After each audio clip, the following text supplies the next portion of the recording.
నమస్తే. గురు భగవానుడు ఆరుద్ర నక్షత్రానికి వెళ్తున్నప్పుడు మనం ఆ నక్షత్రం యొక్క ట్రాన్సిట్ వివరాలు ఎలా ఉంటాయి, ఆ ఎఫెక్ట్స్ ఎలా ఉంటాయి అనేది తెలుసుకున్నాం కదా. అయితే ఇప్పుడు గురు భగవానుడు రేపు పొద్దున అంటే ఉదయం రేపు ఆగస్టు 13వ తారీఖు ఉదయాన్నే 5:44 ఆయన పునర్వసు నక్షత్రంలోకి ఆయన ట్రాన్సిట్ అవ్వడం జరుగుతుంది. This is an astronomical transit అండి. So it will have a great influence on the entire world politics, తర్వాత వరల్డ్లో పీపుల్ మీద, పీపుల్ లైఫ్స్ మీద, బిజినెస్ కండక్ట్ చేసే విధి విధానాల మీద, రకరకాల అంశాల మీద, ముఖ్యంగా ఎడ్యుకేషన్ సంస్థల మీద, ఎడ్యుకేషన్ విధి విధానాల మీద, స్ట్రాటజీ మీద, సిస్టమ్ మీద, ఇటు ప్రిన్సిపల్స్ మీద చాలా చాలా ప్రొఫౌండ్ ఇన్ఫ్లుయెన్స్ అనేది రేపు ఉదయం నుంచి వరల్డ్ మొత్తం చూస్తుంది. అయితే it's a very beautiful transit. గురు భగవానుడు ఆరుద్ర నక్షత్రం మీద ఉన్నప్పుడు జూన్ 14 నుంచి ఆల్మోస్ట్ రేపు ఆగస్టు 13వ తారీఖు పొద్దున్న 5:44 వరకు ఉన్నారని చెప్పుకున్నాం కదా.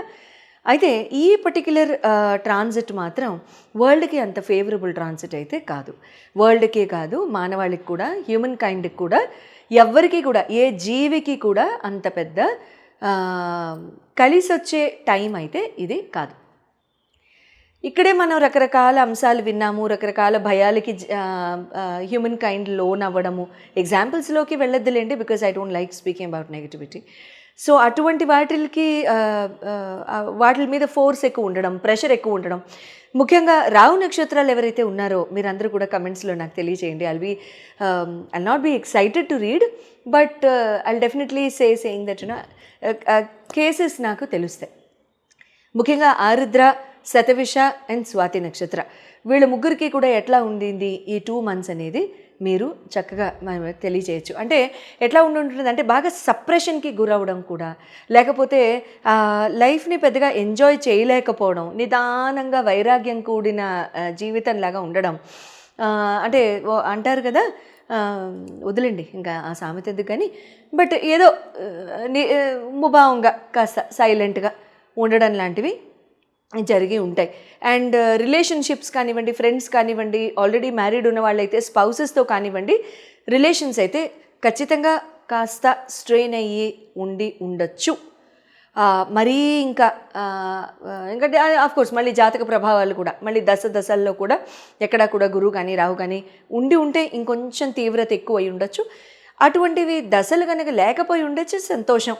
అప్పుడు పెద్దగా ఎఫెక్ట్ కూడా ఉండకపోవచ్చు.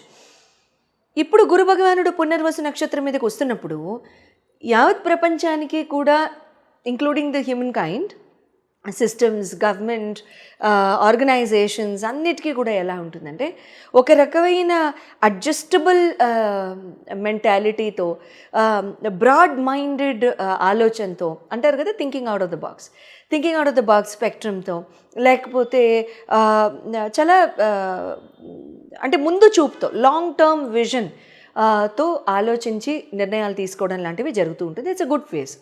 గురు సొంత నక్షత్రం మీదకి రావడం ప్లస్ పునర్వసు అంటే పునవాసు, మళ్ళీ return of brightness, return of rejuvenation, return of upheaval, return of enlightenment, return of enjoyment.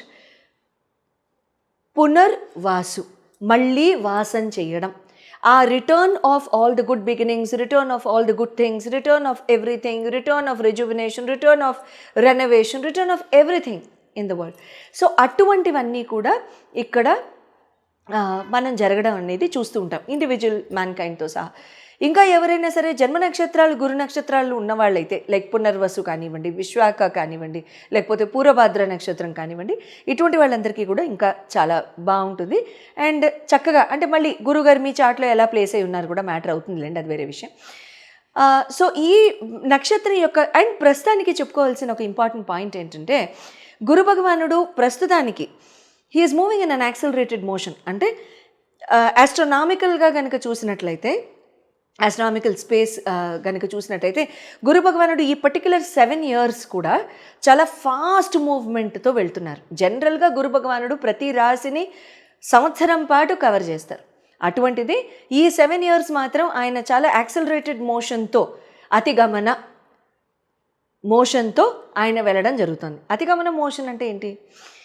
ప్రతి రాశి అందు కూడా 1 ఇయర్లో వెళ్ళే గురు భగవానుడు 5-6 మంత్స్లో కవర్ చేసేసుకుంటూ నెక్స్ట్ రాశిని కూడా కవర్ చేసుకుని మళ్ళీ రెట్రోగేడ్లోకి వెళ్ళి మళ్ళీ ముందుకు వెళ్ళడం జరుగుతుంది. అందుకనే ఈ సంవత్సరం 2025లో అక్టోబర్ 12-18 ఆ ప్రాంతాల్లో ఆయన మళ్ళీ కర్కాటకంకి వెళ్ళడం కూడా జరుగుతుంది. మొన్ననే కదా వచ్చారు మిథునంలోకి, మే 15న చెప్పుకున్నాం కదా మనం అంతా.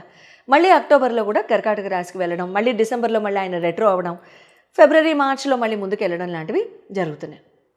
అఫ్కోర్స్ అక్కడ ముందుకు వెళ్ళడం నేను ఇంకా డేట్ చూడలేదు, so I might be wrong also, I might be slightly incorrect with the next year's date. So ఇటువంటి ఆస్పెక్ట్లో ఇక్కడ ఏమవుతుందంటే ఎఫెక్ట్స్, బెనిఫిట్స్, ఆస్పీషియస్నెస్ ఇవన్నీ కూడా చాలా ఫాస్ట్గా ఉంటాయి. అయితే ఈ అంటే ఇంకేదైనా జాగ్రత్తలు తీసేసుకోవాలా అనేసి మీ మనసులు అక్కడ జంప్ అయిపోతున్నాయని తెలుసు. But I'm not such a person who can speak about that. అంటే ఛాలెంజెస్ ఏముంటాయి అనేది నా నోట్లో నుంచి మీరు ఎప్పుడు వినరు, సో అది నేను చెప్పను. సో ఏదైతే ఆస్పీషియస్గా ఉంటుందో, ఏదైతే బెనిఫిట్స్ ఉంటాయో అది మాత్రం చెప్పిస్తాను, సరేనా? వస్తూనే ఉంటాయి లేండి, అది వేరే విషయం. దైవభక్తి, శ్రద్ధ, తర్వాత మన మంచితనం కాపాడితే ఇవి కాపాడాలి, అంతే. ఓకే, చెప్పుకుందామా మరి? అయితే ఈ 309 days ఎలా ఉంటుంది అనేది కనుక మనం చెప్పుకున్నట్లయితే ప్రతి రాశికి కూడా నేను 150 డివైడ్ చేశాను. సో 150 days, ఫస్ట్ 150 ఎలా ఉంటుంది, సెకండ్ 150 ఎలా ఉంటుంది అనేది నేను మీకు చెప్తాను. But at the same time each రాశి, ఎవ్రీ రాశి వాళ్ళు మీ రాశిని బట్టి ఏ రకంగా కొంచెం జాగ్రత్త తీసుకోవాలి అనేది, అంటే ఏం చేస్తే ఇంకొంచెం బెటర్ ఆఫ్గా ఉంటుంది, అంటే కేక్ తిన్నట్టుగా ఉంటుంది ప్రతిరోజు అనేది చెప్పుకుందాం, సరేనా?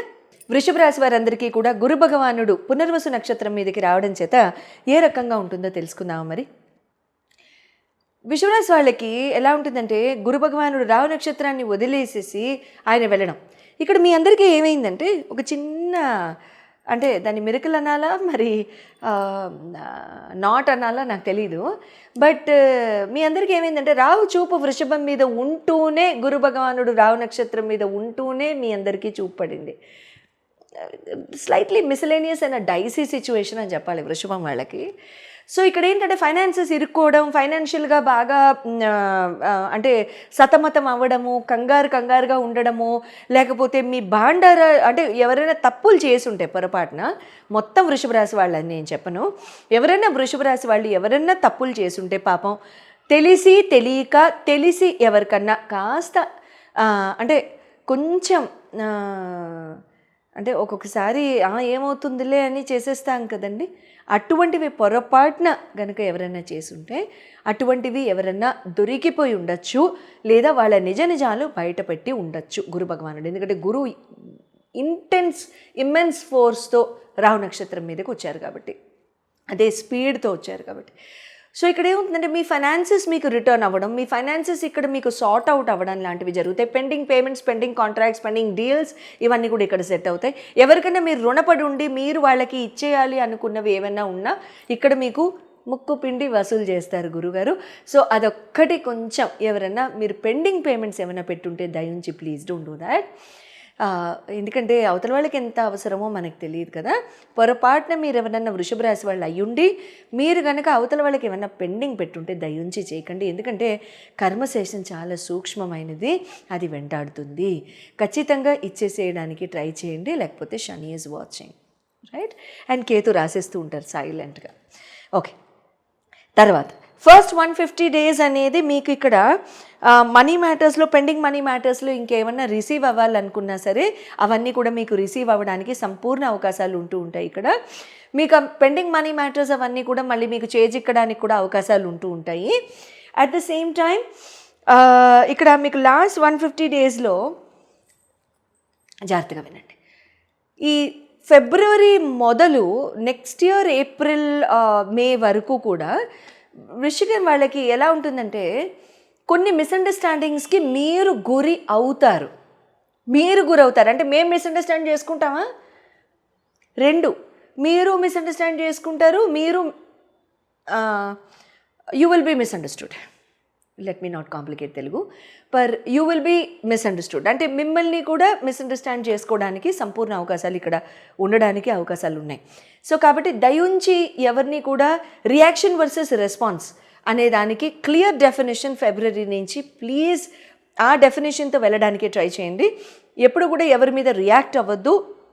Please refrain from answering. అంటే ఏదైనా గబుక్కున ఒక మాటకి సమాధానం చెప్పాల్సి వచ్చినా కూడా 2 నిమిషాల తర్వాత చెప్తాను అని నమస్కారం చెప్పేసేసి అప్పుడు చెప్పడం మొదలుపెట్టండి. ఎందుకంటే రియాక్ట్ చేయడానికి 1 సెకండ్ పట్టదు, దాన్ని తుడపడానికి పైన ప్లానెట్స్ ఒప్పుకో, అంతే కదా. సో అందుకని ఆ ఒక్క విషయంలో లాస్ట్ 150 డేస్ మాత్రం కొంచెం క్రూషియల్ వృషభ రాశి. సో అక్కడ మాత్రం ఖచ్చితంగా జాగ్రత్త అని చెప్తాను. ఇమోషనల్గా మిస్అండర్స్టాండింగ్స్ ఉంటాయి, ఫైట్స్ ఉంటాయి, అండ్ అటువంటివి లేకుండా చూసుకోండి. తర్వాత ఇక్కడ అనాథాశ్రమాలకు కానివ్వండి, వృద్ధాశ్రమాలకు కానివ్వండి, ప్రతి పౌర్ణమి రోజు please donate something in kind. I repeat, terms and conditions apply and strictly apply, underline, not in cash. Okay, so కైండ్లో వాళ్ళకి ఏం అవసరాలు ఉన్నాయో దయుంచి అడగండి, దయుంచి ఇవ్వండి, దయుంచి సహాయం చేయడానికి ట్రై చేయండి. అది మనం ఒక బస్తా ఇచ్చామా, 20 కేజీలు ఇచ్చామా, 2 కేజీలు ఇచ్చామా, 200 గ్రాములు ఇచ్చామా, doesn't matter. 200 times heart enlarge అయ్యి ఇచ్చే మనసు ఉండిందా ఆ టైంలో మ్యాటర్స్. క్వాంటిటీ ప్లానెట్స్ చూడవండి, అస్సలు చూడవు. 200 గ్రాములే ఇచ్చామా, అది నేను చెప్పాను కదా, 200 టైమ్స్ హార్ట్ ఎన్లార్జ్ అయిందా ఇచ్చేటప్పుడు, దట్ మ్యాటర్స్. సో ఆ రకంగా ఇవ్వడానికి ట్రై చేయండి. అది కూడా నెక్స్ట్ ఇయర్ ఫిబ్రవరి నుంచి ఆల్మోస్ట్ ఏప్రిల్ మే వరకు. All the very best, good luck.